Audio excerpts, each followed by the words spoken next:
Servus YouTube, was geht ab? Willkommen zurück. Und zwar heute machen wir mal etwas ganz Besonderes, wurde auch schon mal ein paar Mal erwähnt und gewünscht. Und ich dachte, ich werde das schon machen. Das Ding ist halt nur manchmal oder meistens ist sehr umfangreich und ich habe dann überlegt, wie gestalte ich das?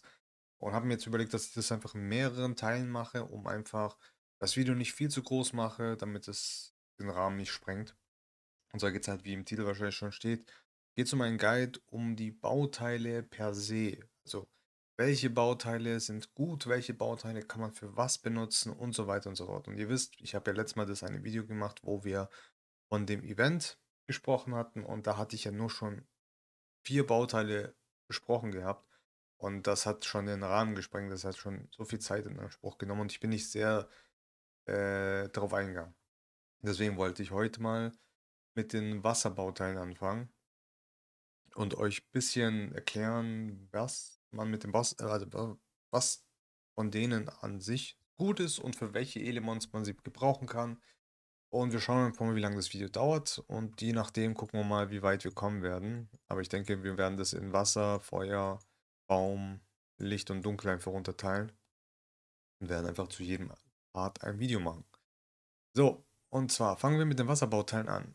Ihr wisst alle, Boxclub ist das beliebteste Farming-Bereich. Jeder farmt Boxclub.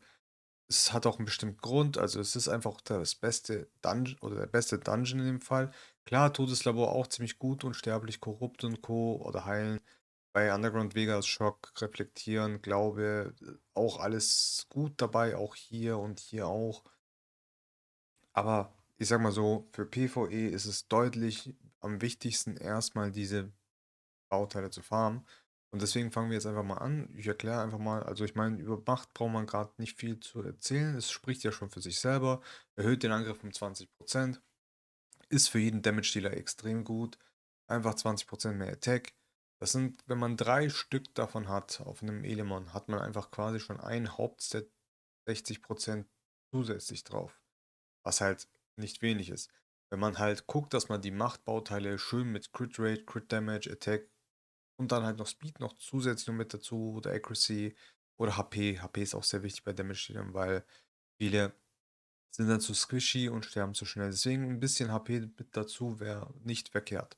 Das auf jeden Fall dazu. Also wirklich jeder Damage-Dealer, den ihr habt, sollte auf Macht gebaut sein. Ist einfach ziemlich stark. Ihr habt 60% Angriff zusätzlich, wenn ihr 3 Stück habt. Also wie gesagt, es ist ein Hauptset. 3 von den Sets.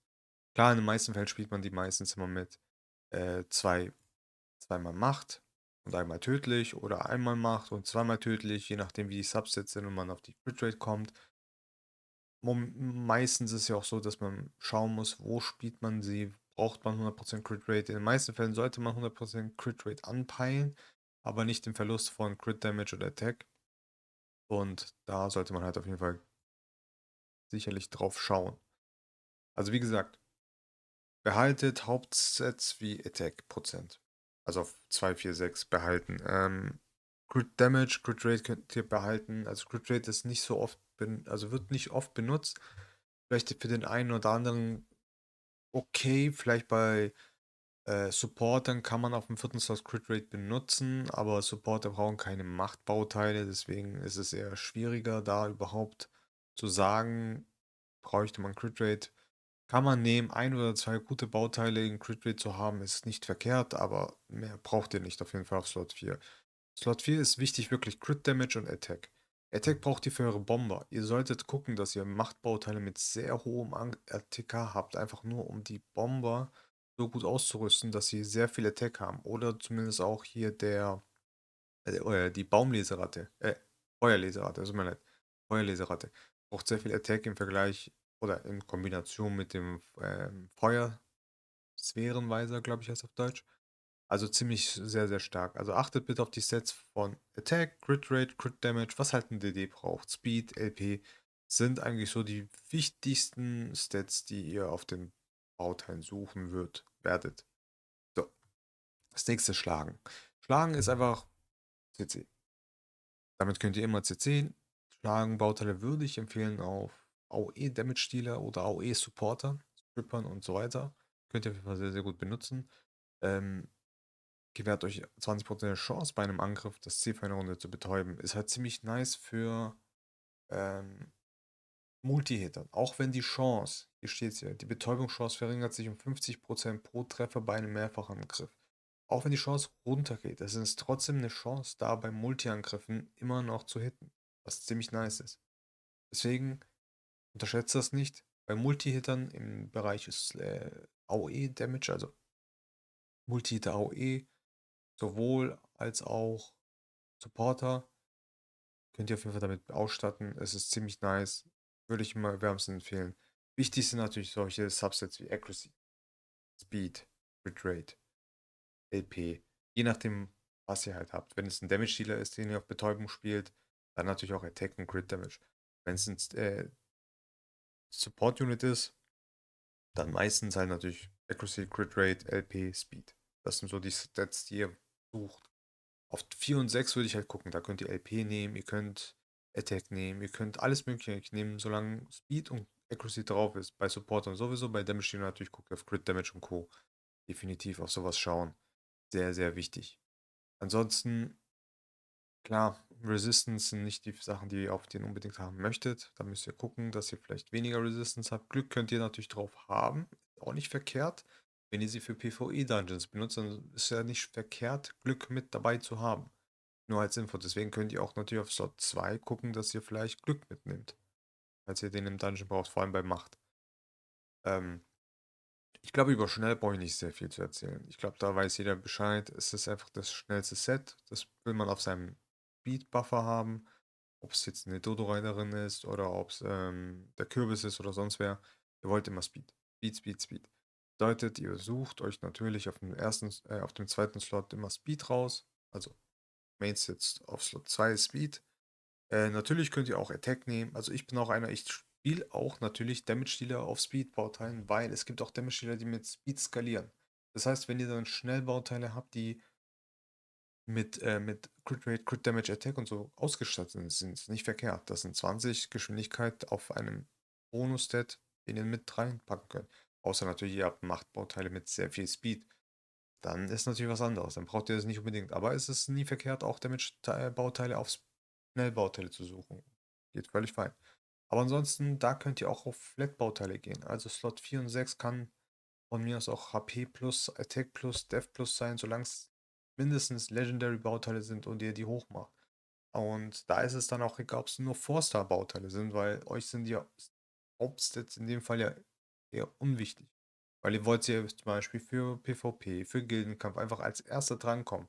Da ist es meistens, wenn ihr als Erster drankommt und ein Cleave-Team habt, dann ist euch egal, ob ihr viel aushält. Es soll einfach nur drankommen, supporten und eure Damage-Dealer und der Rest macht einfach den Rest und dann ist sowieso schon vorbei, in den meisten Fällen. Deswegen, bei sowas könnt ihr auch gucken, dass ihr auch andere Bauteile mit Flatstats mitnimmt. Genau.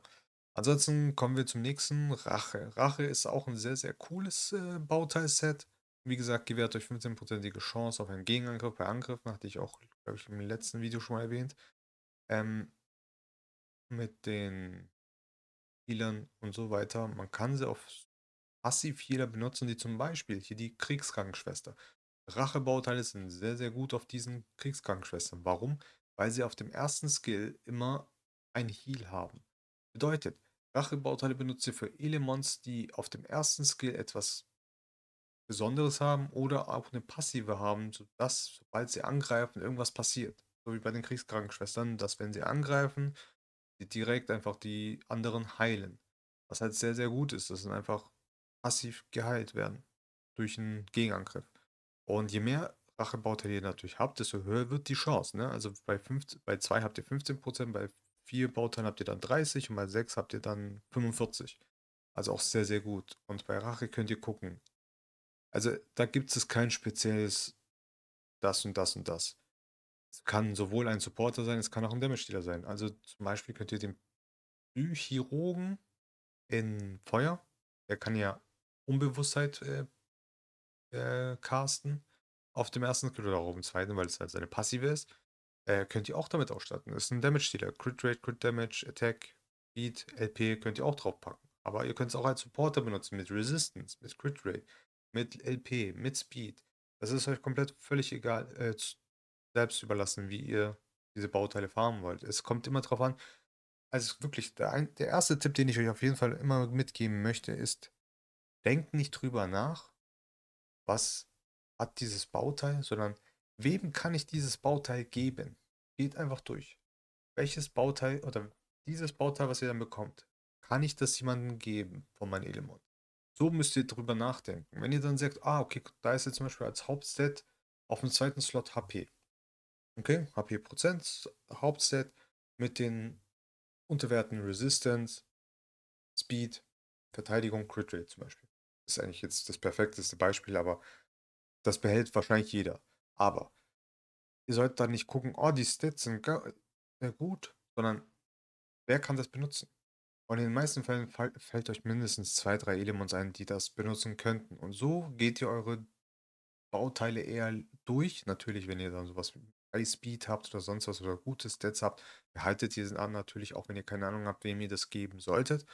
Aber so gehe ich immer meine Bauteile durch. Ich überlege mir immer erst, okay, wer könnte dieses Bauteil benutzen? Okay, Supporter könnte das benutzen. Ah, vielleicht eine Kriegskrankenschwester mit viel Resistance, mit viel HP.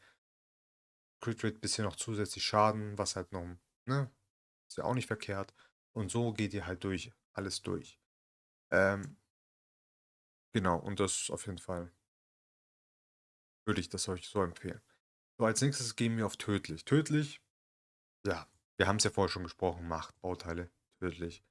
Passt wie die Faust aufs Auge, wie man so auf gut Deutsch gesagt.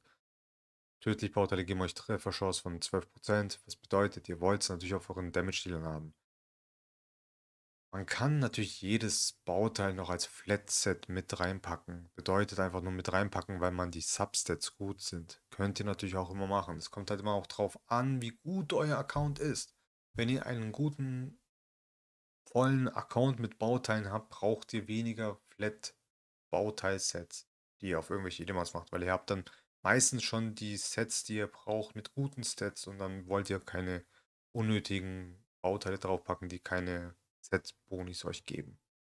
Deswegen aber in den meisten Fällen Crit Rate, also tödlich Bauteile, könnt ihr natürlich auch auf sowas wie Bär packen, ne? Weil Bär sieht man auch meistens auf 70%, 70% Crit Rate, was ihm ja mehr Schaden austeilen lässt, was ziemlich gut ist, weil die meisten Bären, ich glaube alle Bären, ich bin mir nicht sicher, ich glaube nur der Dunkle nicht, kriegen ja noch einen Buff von 30% Crit Rate auf dem zweiten Skill. Könnt ihr auf jeden Fall super gut benutzen. Würde ich auch empfehlen. Deswegen könnt ihr auch auf Slot 6 mit HP-Stats reingehen. Auch Slot 2 mit HP. Meistens werdet ihr wahrscheinlich eher Crit Damage auf Slot 4 brauchen. Vielleicht mal Crit Rate. Also ein oder zwei Crit Rate Bauteile auf Slot 4 zu haben, ist auch nicht verkehrt. Aber nicht so viele. Also Crit Rate Bauteile würde ich euch im Allgemeinen nicht so viel empfehlen. So von jedem Set vielleicht, wo ihr denkt, okay, das könnte Damage oder für Damage gut sein, könnt ihr noch einen Crit Rate mit reinpacken, aber holt euch nicht zu viele Crit Rate Bauteile auf Slot 4, die werdet ihr nicht brauchen, weil es ist einfach nur unnötig, Crit Rate auf dem Slot 4 zu benutzen, wenn ihr Besseres haben könnt, Crit Damage vor allem. Genau, das auf jeden Fall dazu. Es gibt natürlich Ausnahmen, natürlich, klar, die halt nur Crit Rate brauchen und kein Crit Damage. Aber in den meisten Fällen wollt ihr trotzdem die Crit Damage mit drinne haben, um einfach mehr Schaden auszuteilen. Nur als Info. Man könnte natürlich theoretisch hm, die Söldnermutter auf Crit Rate spielen auf Slot 4, macht man aber meistens nicht. Man versucht dann schon Crit Rate in den Subset zu bekommen und dann auf Crit Damage zu spielen. Einfach aus dem Grund, weil Resistance ja euch auch nochmal Crit Damage gibt. Das heißt, ihr kriegt so viel Crit Damage drauf. Deswegen wollt ihr unbedingt auf Crit Rate nicht im vierten Slot packen, sondern ihr wollt sie schon sehr Crit Rate lastig bauen. Einfach weil es halt sehr viel Potenzial dann hat und sonst kann man natürlich aber auch machen. Das ist nicht verkehrt. So, dann kommen wir zu den Inspirieren-Sets. Inspirieren-Set kennt jeder, predige ich seit Anfang an. Farmt Inspirieren-Set. Inspirieren-Sets sind die besten Bauteile, die man im PvE überhaupt bekommen kann. Wirklich. Das sind die besten Bauteile, meiner Meinung nach schon immer gewesen, auch bei Summoners oder diese Kampfgeist-Runen. Die hat man so spät bekommen, man kannte sie nicht so gut farmen. Hier geben uns die Entwickler direkt im Boxclub, in dem einfachsten Dungeon, Geben Sie uns direkt inspirierende Bauteile. Farmt diese Dinge. Das sind 8% mehr Attack auf allen euren Elements im kompletten Team. Auf Supportern ist es das Beste, was ihr machen könnt. Klar, ihr verzichtet auf Schnellbauteile, natürlich 20% mehr, 20 Geschwindigkeit weniger. Aber in PvE-Dungeon ist euch egal, ob ihr jetzt viel, viel schneller seid oder nicht. In den meisten Fällen ist es völlig egal. Außer halt bei den Kolossen, da könnt ihr natürlich gucken, dass ihr vielleicht einen Booster mit mehr Geschwindigkeit, aber wenn ihr Inspirierungssets habt mit super extrem guten Substats, mit über 20 Speed, dann seid ihr auf jeden Fall damit deutlich besser, weil ihr halt jedes Mal nochmal 8% mehr Attack bekommt.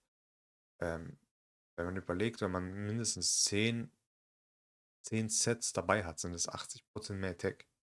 80% mehr Attack, das ist nicht wenig. Das sind einfach 10 Bauteilsets, das sind 20 Bauteile. Durch 6 sind knapp 3 Monster. 3,5 Monster. 3,5 Elements, die auf komplett Inspirierungssets gebaut werden müssen. Das ist nicht viel. Das kriegt jeder hin. Also 80 bis 100% Inspirieren, Bauteil, Bonus so hinzubekommen, ist gar keine große Kunst. Deswegen farmt wirklich diese Bauteile. Das sind A und O für PvE. In den meisten Fällen nutzt ihr Macht, Schlagen für PvE. Schnell benutzt ihr nicht so viel für PvE, eher dann für Gildenkampf und Arena meistens. Natürlich kann man auch schnell so benutzen, aber würde ich euch nicht empfehlen, für den Anfang eher auf Inspirieren zu gehen, weil es halt nochmal extra Schaden ist, tödlich. Die vier sind eigentlich eure Most Wanted Bauteile für den Anfang für PvE. Das ist auf jeden Fall dazu. Aber wie gesagt, bei Inspirieren genauso. Also ihr guckt auf zweiten Slot auf Speed, Attack, LP, was halt von diesen Bauteilen und Verteidigung natürlich auch Glück, vor allem Glück bei Inspirieren, sehr, sehr gut, wenn ihr Glück-Bauteile habt. Versucht aber nur zumindest die 5 Stars zu behalten. Die 4 Stars will ich dann irgendwann noch rausschmeißen, wenn ihr dann genug 5 Stars habt. Ähm, Weil die also Slot 1, 3 und 5 ist völlig egal. Da könnt ihr 4 Stars oder 5 Stars nehmen, ist völlig fein. Bei Slot 2, 4 und 6 ist das Problem nur, dass die Hauptstats ja nur bis plus 12 gehen. Bei einem Attack-Bauteil wäre das halt von 50%. Und das sind 10% weniger wie ein 5-Star-Bauteil hätte. Nur als kleine Info. Deswegen guckt, dass ihr da auf jeden Fall hingeht und die besten Bauteile halt so die schlechten aussortiert und die besten behaltet. Genau. Das ist auf jeden Fall dazu. So, wir sind jetzt schon bei 18 Minuten, wie ich euch gesagt habe. Wenn ich jetzt hier mit Feuer, Baum, Pflicht weitermache, Dunkel weitermache, dann sind wir über 2 Stunden. Und ich glaube, niemand der will das sehen. Deswegen machen wir es einfach in 5 Abschnitten. Das ist jetzt dann Teil 1. Die Wasserbauteile. Ich hoffe, ich konnte euch damit helfen. Wenn ihr Fragen habt, schreibt gerne in die Kommentare. Ich helfe euch mal gerne. Ich antworte immer gerne. Wenn ihr Fragen haben solltet, kommt auf Discord. Ihr könnt mich gerne auf Discord anschreiben, ähm, in die Gruppen, sonst was. Da antworte ich euch liebend gern. Ich habe 5, 6 Social-Sachen. Ich kann nicht auf überall gucken nach Nachrichten. Deswegen die besten Anlaufstellen für euch sind immer YouTube und Discord. Da gucke ich immer hin. Das sind die meisten, wo ich die Kommentare lese. Oder was ist die meisten, sondern immer lese. Alles andere ist bei mir selten, dass ich mal da reingucke, ob jetzt auf Twitch ist oder sonst was. Also da würde ich euch nicht empfehlen, mir zu schreiben. Kommt auf Discord, schreibt mir auf Discord. Da werdet ihr auf jeden Fall sicher eine Antwort bekommen. In den meisten Fällen immer schnell. Dauert nicht lange. Aber ja, nur das mal kurz als Info. Dann bedanke ich mich heute bei euch fürs Zusehen und Zuhören. Ich hoffe, ich konnte euch damit auf jeden Fall helfen. Wünsche mir auf jeden Fall, dass ihr viel Spaß noch dabei habt. Bleibt am Ball, fahren wie die Weltmeister. Es wird sich auf jeden Fall auslohnen. Aus. Es wird sich lohnen. Bis zum nächsten Mal. Ciao.